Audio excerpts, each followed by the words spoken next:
We're over halfway through the Giro d'Italia, and now it's about to begin. 158 kilometers for the riders on stage 12 of Giro d'Italia 2019.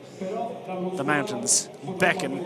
Heading from Cuneo to Pinerolo today. It's a famous destination. It's remembering a famous stage in the history of this event.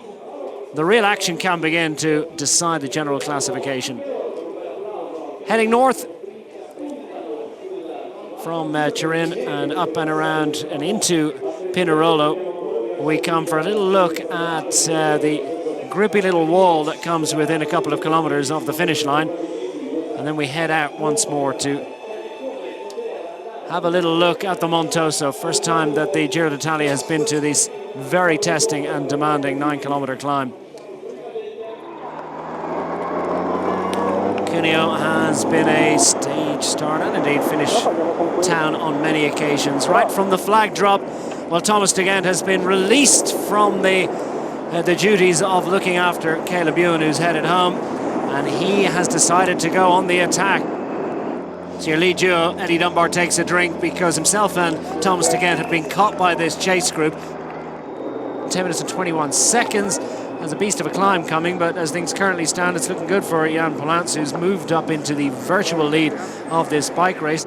Snips out over 15 minutes as we await with interest what's going to happen on the big climb to come. These two, well, they're just having to share it out, aren't they, between them as the road just starts to raise up in front of their face. Bennett on the front, Haller really starting to feel the effects. He's a big man, and indeed, just as I said, they're about to be joined by the chasers, led by Damiano Caruso of Italy and from Bahrain Merida. Brambilla ahead of Caruso, Polans in the white of UAE Team Emirates, heading into pink today. Well, the crowd are out in force. We've got about 800-900 meters through to the top of the Montoso, and this is the first big climb of Giro d'Italia. Brambilla it is, who's going to wear Maglia Azzurra at the end of this 12th stage. Yeah, and our four up front now have 2.5 minutes, so looking very, very good indeed. They really have have they gained a rider? Benedetti. What about that for resistance? He was dropped for pretty much the entire climb, but he refused to capitulate, refused to give in. Benedetti would be a very, very useful finisher. He wouldn't rule him out. Meanwhile, behind, through the villages as they race down towards the finish town. Vincenzo Nibali group contains Simon Yates, also contains Primož Roglic. We've got Brambilla on the front. Brambilla goes for glory. Kopecky in his wake.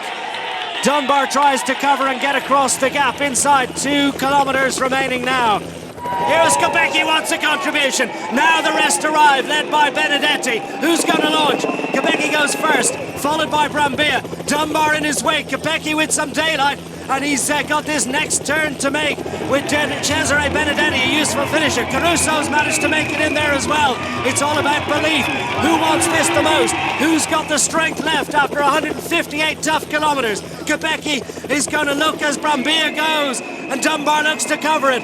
Brambilla to the line. Is there any strength left in those legs? Benedetti comes. Cesare Benedetti to the line as they all start to roll over the top. Benedetti leads it out. Dunbar tries to get there in time. I don't think he's going to get there. It's Benedetti from Caruso and Dunbar. Cesare Benedetti survives and sprints to glory on stage 12 into Pinerolo. It's been a glorious success and a wonderfully entertaining, beautiful victory for Cesare Benedetti of Bora Hansgrohe, and he's got considerable interest in what's happening behind. There's confirmation. Cesare Benedetti gets the victory on stage 12 ahead of Damiano Caruso, Eddie Dunbar, Gianluca Brambilla, Iris Kopecky.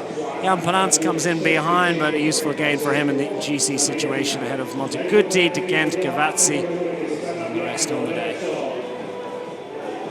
There's your overall standings, and look at that, Jan Polans. Team UAE Emirates retain the lead of this race overall. Now we have the Slovenian 1-2 in Giro d'Italia with Jan Polans ahead of Primož Roglic, and 4 minutes and 7 seconds is the advantage. You have tried so many times to break away, you have helped so many champions. Your first win today must have a special feeling. Yeah, I've been working so far for the others during this Giro. Today I had the opportunity to get in the break. We said in the meeting if it was a big break, I should sit in. And yeah, it's not my first time in the break, but today I used the chance till the end, 100%.